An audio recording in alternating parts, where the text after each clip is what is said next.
Hey, so this is Madhusmita, a community health officer, and it's approx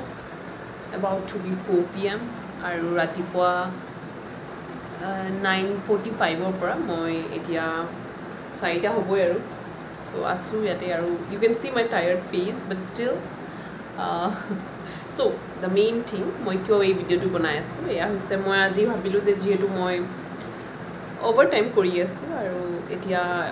মোৰ actually মোৰ টোপনি লাগি আছিলে এতিয়া পেশেণ্ট নাই তেওঁলোক এপ্ৰক্স 3টা মানলৈকে আছিলে এটা দুটা পেশেণ্ট আহি আছিলে তাৰপিছত এতিয়া নাই মই কমপ্লিটলি ফ্ৰী সো ভাবিলোঁ মই এটা এৱেৰনেছ ভিডিঅ' চেণ্ড কৰোঁ আপোনালোকৰ মাজত শ্বেয়াৰ কৰোঁ সেইটো কাৰণে ভিডিঅ'টো বনালোঁ মেইন থিং আৰু সো মই আপোনালোকৰ লগত আজি শ্বেয়াৰ কৰিম হাইপাৰটেনশ্যন বিপিৰ কথা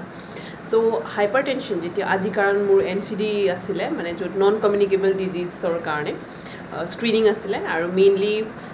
মোৰ প্ৰেছাৰ আৰু চুগাৰৰ মানুহখিনি আজি আহিছিলে আৰু তেওঁলোকক মই চেক কৰিলোঁ স্ক্ৰিনিং কৰিলোঁ সো মেইন যেতিয়া মানুহ আহে আমাৰ মেইন টাৰ্গেট থাকে যে তেওঁলোক 30 years মানে 30 বছৰৰ পৰা 30 বছৰৰ ওপৰৰ মানুহখিনি আমি মেইনলি তেওঁলোকৰ pressure sugar cancer screening breast তোমাৰ সাৰ্ভাইকেল তেনেকুৱা থাকে আমাৰ NCD স্ক্ৰিনিঙত তো সেইবোৰৰ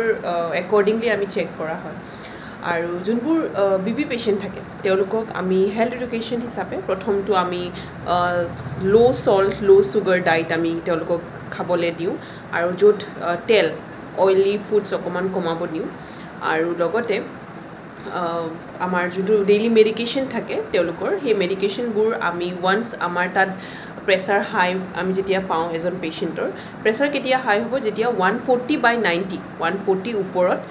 চিষ্টলিক আৰু ডায়েষ্টলিক তলৰ প্ৰেছাৰটো যদি 90 থাকে তেন্তে আমি সেইটো হাই প্ৰেছাৰ ধৰা হয় তাৰপিছত আমি পেশেণ্টটোক মই মানে দুবাৰ স্ক্ৰিন কৰোঁ ধৰা এসপ্তাহত কৰিলোঁ আৰু নেক্সট আকৌ তেওঁক ফ'ল' আপত মাতোঁ যদি ছেইম ফ্ৰিকুৱেণ্টলি তেওঁৰ প্ৰেছাৰটো হাই থাকে তেনে আমি তেওঁক ৰেফাৰ কৰোঁ ৰেফাৰ কৰাৰ পিছত তেওঁৰ যেতিয়া ডক্টৰ এজনে ডায়েগন'জ কৰিব যে তেওঁ হাইপাৰটেনছিভ পেশেণ্ট হয় তেতিয়া আমি তেওঁৰ মেডিকেশ্যন আমাৰ চেণ্টাৰৰ পৰা আমি তেওঁক মান্থলি আমি প্ৰভাইড কৰোঁ আৰু তেনেকৈ তেওঁলোকে মান্থলি আমাৰ তাত ফ'ল' আপত আহে আৰু এয়াই হৈছিলে আমাৰ NCD জাষ্ট এটা থুলমূলকৈ আপোনালোকক এটা আইডিয়া দিলোঁ আৰু আপোনালোকৰো নিজৰ ওচৰত হেল্থ চেণ্টাৰবোৰ থাকিব তাতে যাব আপোনালোকে চেক কৰিব নিজৰ